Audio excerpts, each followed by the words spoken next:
Good morning students. आपण आज ECIचा पहिला चॅप्टर घेऊ, AC सिरीज सर्किट. ठीक आहे.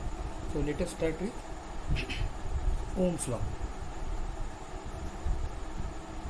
ओम्स लॉ सगळ्यालाच माहीत असेल. ओम्स लॉ काय आहे?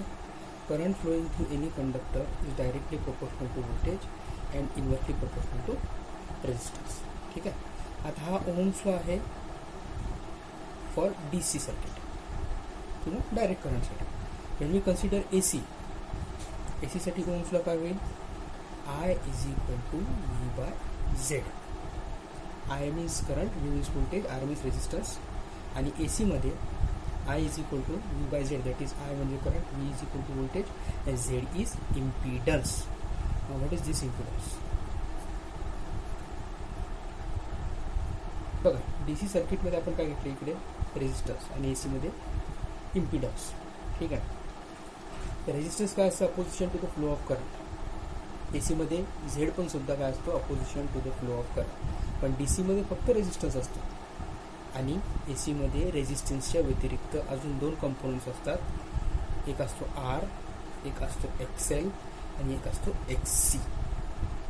ओके. हा R काय आहे? रेजिस्टन्स. XL म्हणजे त्याला म्हणून आपण inductive reactance. Okay. Then XC म्हणजे काय? Capacitive reactance. What is this XL and XC? सगळ्यात पहिलं बघू आपण XL म्हणजे इंडक्टिव्ह रिएक्टन्स. इंडक्टिव्ह रिएक्टन्सची डेफिनेशन काय आहे? Inductive reactance is opposition to the flow of current offered by the inductance. म्हणजेच इंडक्टन्सच्या मदतीने जो करंट अपोज होतो त्याला म्हणू आपण इंडक्टिव्ह रिएक्टन्स. परत सांगतो, opposition to the flow of current offered by the inductance. इंडक्टन्सच्या मदतीने जो करंट अपोज होणार आहे त्याला म्हणू आपण इंडक्टिव्ह रिएक्टन्स. इंडक्टिव्ह रिएक्टन्सचा फॉर्म्युला आहे XL is equal to 2πfL. ठीक आहे. 2 कॉन्स्टंट, पाय कॉन्स्टंट, F म्हणजे फ्रिक्वेन्सी, L म्हणजे इंडक्टन्स. आता इथे R आहे. R जो दिलेला आहे मी ओम्स लॉमध्ये, I is equal to V by R. आरचं युनिट काय आहे? R कशामध्ये मोजतो आपण? ओममध्ये. ते झेड सुद्धा आपण मोजणार ओममध्ये. ठीक आहे. तर हा XL हे रेजिस्टन्सची जे युनिट आहे ते ओहम असेल. इंडक्टिव्ह रिएक्टन्सचं युनिट सुद्धा ओहम असेल आणि कॅपॅसिटिव्ह रिएक्टन्सचं युनिट सुद्धा ओहम असेल. So XL is equal to 2πfL ohm. Okay. Then XC. Now what is XC? XC म्हणजे कॅपॅसिटिव्ह रिएक्टन्स. आता कॅपॅसिटिव्ह रिएक्टन्सची डेफिनेशन काय? The opposition to the flow of current offered by the capacitance. म्हणजे कॅपॅसिटन्सच्या मदतीने जो current oppose होणार आहे त्याला म्हणू आपण XC. Okay. Opposition to the flow of current offered by the capacitance is called as capacitive reactance. ठीक है. So XC is equal to 1 divided by 2πfC. 2 constant, pi constant, F means frequency, that is 50 Hz, ते पण constant, आणि C म्हणजे काय आहे? Capacitance. Okay. हे झालं तुमचे डेफिनेशन्स.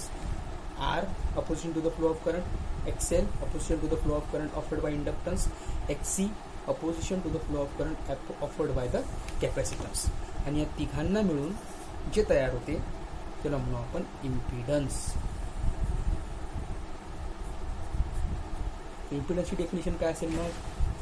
इम्पिडन्सची डेफिनेशन असे असेल, the combination of resistance, capacitive reactance and inductive reactance is called as resistance. Okay. इम्पिडन्सचे युनिट सुद्धा ओम असेल. याच्यावर तुम्हाला कमीत कमी 12 मार्क्सचे न्यूमरिकल आहे. फक्त या 3 फॉर्म्युला तुम्हाला लक्षात असलं पाहिजे. हा फॉर्म्युला नाही आहे, हा डेफिनेशन आहे. याचा फॉर्म्युला तुम्हाला सांगतो मी. आता 3 टाईपचे सर्किट असतात ते आपण पुढे घेऊ. RL, RC आणि RLC. ठीक आहे. हे 3 टाईपचे सर्किट असतात. पण आता सपोज एखाद्या सर्किटमध्ये फक्त रेजिस्टन्स असेल, एखाद्या सर्किटमध्ये फक्त इंडक्टन्स असेल, एखाद्या सर्किटमध्ये फक्त कॅपॅसिटन्स असेल, त्या सर्किटला म्हणू आपण प्युअर सर्किट. पहिला प्युअर सर्किट कुठला असेल? Pure resistive circuit. दुसरं आहे प्युअर इंडक्टिव्ह सर्किट आणि third one is pure capacitive circuit. हे 3 सर्किट आपल्याला लर्न करायचे किंवा स्टडी करायचे. या सर्किटचा आपला रिस्पॉन्स बघायचा. रिस्पॉन्स इन द सेन्स त्याची फेजर डायग्राम कशी असेल, ओके, त्याची डायग्राम कशी असेल, त्याची वेव्हफॉर्म कशी असतील आणि त्याचे इक्वेशन काय असेल. या तिघांपैकी एक तुम्हाला 100% विचारणार. हे झाले इथे 4 मार्क्स. ओके, तर आपण सगळ्यात पहिले घेऊ प्युअरली रेझिस्टिव्ह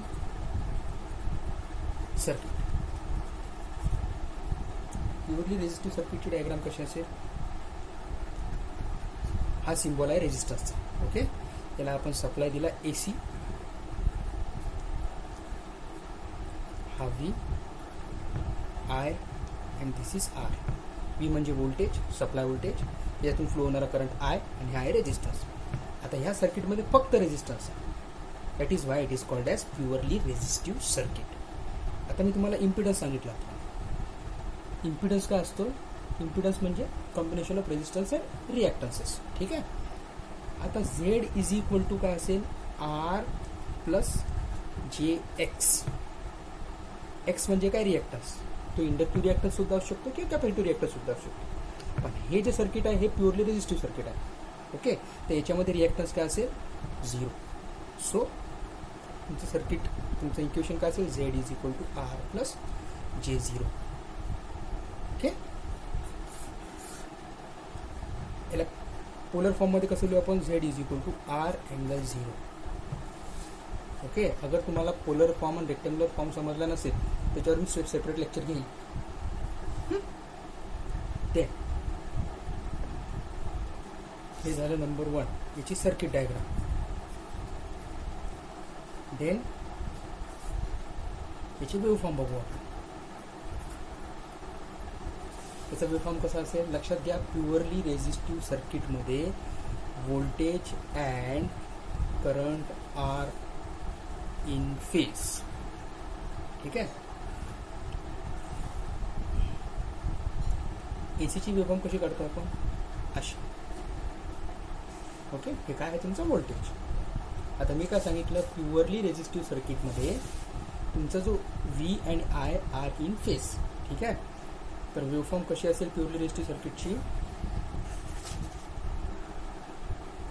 हा तुमचा व्होल्टेज आणि याच्यामुळे जो करंट तयार होतो तो I. ठीक आहे. ही आहे तुमची वेव्हफॉर्म प्युअरली रेझिस्टिव्ह सर्किटसाठी. बरे, जे दोघंही इन फेज आहे. इन फेज म्हणजे 0 पासून व्होल्टेज स्टार्ट होतं, 0 पासून करंट स्टार्ट होतं. जेव्हा निगेटिव्ह फेज सिक्वेन्स होतो तेव्हा हा डाऊनवर्ड चालला, करंट सुद्धा डाऊनवर्ड चालला. याला आपण म्हणू V and I are in phase. Then third याची फेजर डायग्राम. फेजर डायग्राम कशी असेल, विथ रिफरन्स टू व्होल्टेज, हा व्होल्टेज, दिस इज करंट. दोघे इन फेज. व्होल्टेज काढायचं, this is current. Circuit diagram झाली, वेव्हफॉर्म झालं, फेजर डायग्राम. आता याची इक्वेशन्स काय, याची इक्वेशन कशाचे, व्होल्टेजचे आणि करंटचे. ठीक आहे. सो व्होल्टेजचे इक्वेशन तर कॉमन असते, VM sine omega T. Okay. आणि मी काय म्हटलं होतं की प्युअरली रेझिस्टिव्ह सर्किटमध्ये व्होल्टेज आणि करंट इन फेज असतात. दोघांची इक्वेशन असतील सेम.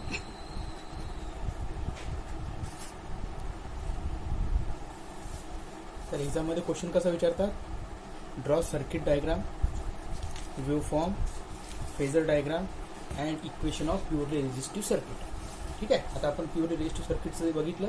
आता प्युअरली कॅपॅसिटिव्ह आणि प्युअरली इंडक्टिव्ह सर्किटचं बघू. Purely inductive circuit.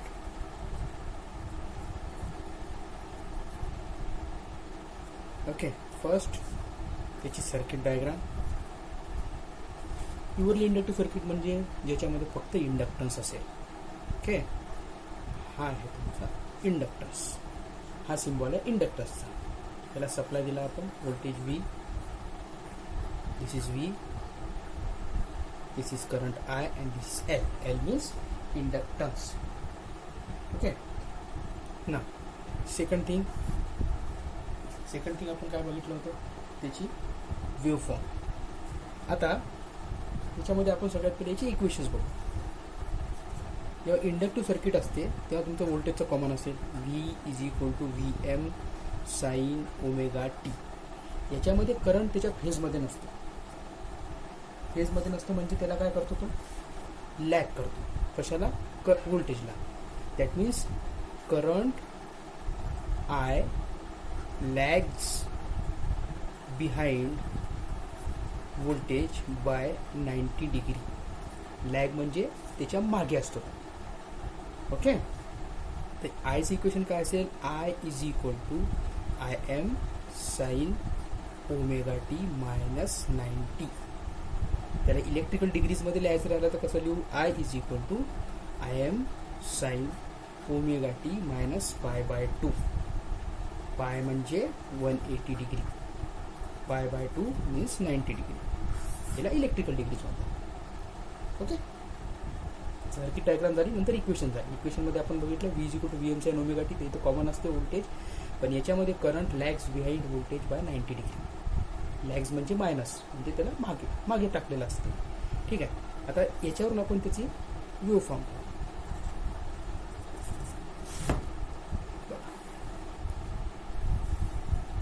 व्होल्टेजची वेव्हफॉर्म ॲज इट इज. हा व्होल्टेज, आता मी काय म्हटलं, आय लॅग्स व्होल्टेज बाय 90 डिग्री. हा 90 डिग्री त्याला लॅग करेल.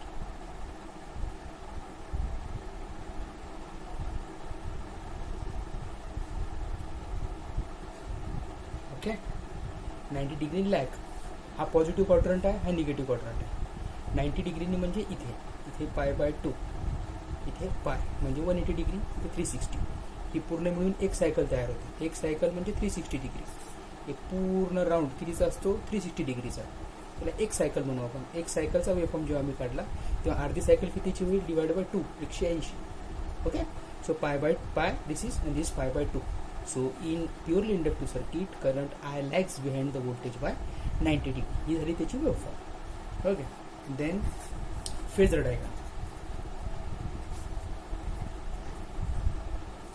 फेजर डायग्राम कशी आहे, हा व्होल्टेज व्ही.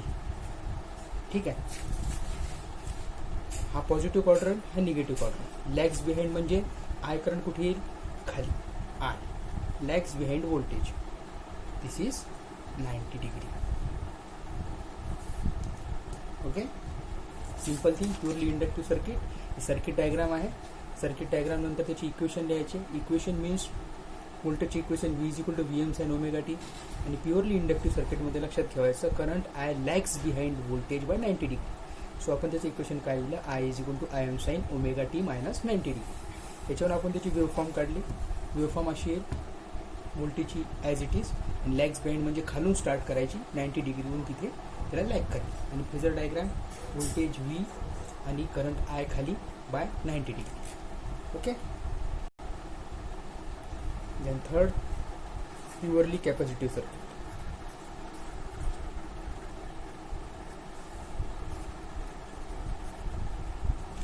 ठीक, सबसे पहले circuit diagram.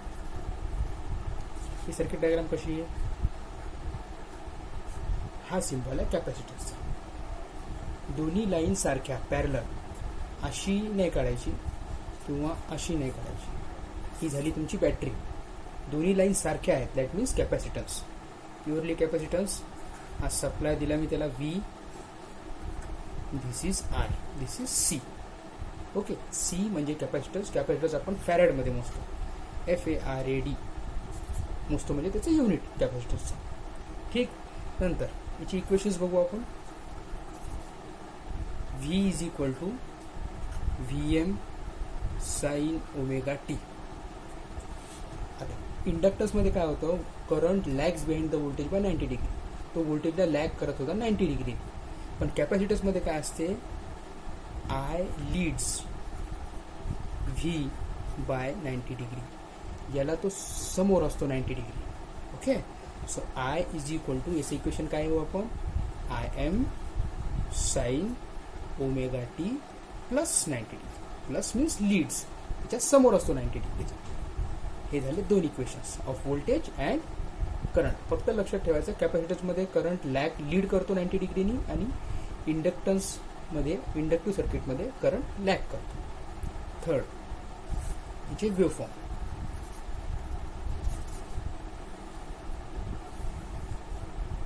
This is waveform off voltage. This is पाय. दिस इज पाय बाय 2. आता इथे काय आहे, करंट लीड करतो म्हणजे याच्या वरतून स्टार्ट होईल असं. This is I, this is V. Lead म्हणजे काय म्हटलं मी, कारण की हे वरती पॉझिटिव्ह क्वाड्रंट आहे ना आपलं, इथे निगेटिव्ह क्वाड्रंट म्हणजे इथे 1 2 3, इथे -1 -2 -3. तर वरती कितीने लीड करतोय तो 90 डिग्रीनी. वरतून स्टार्ट करून इथून स्टार्ट करून तो इथून स्टार्ट न होता इथून स्टार्ट होतो 90 डिग्रीने त्याला लीड करतो. ओके. देन फोर्थ थिंग त्याची फेजर डायग्राम. फेजर डायग्राम कशी येईल, this is voltage V, lead करतो म्हणजे वरती येईल 90 डिग्रीनी.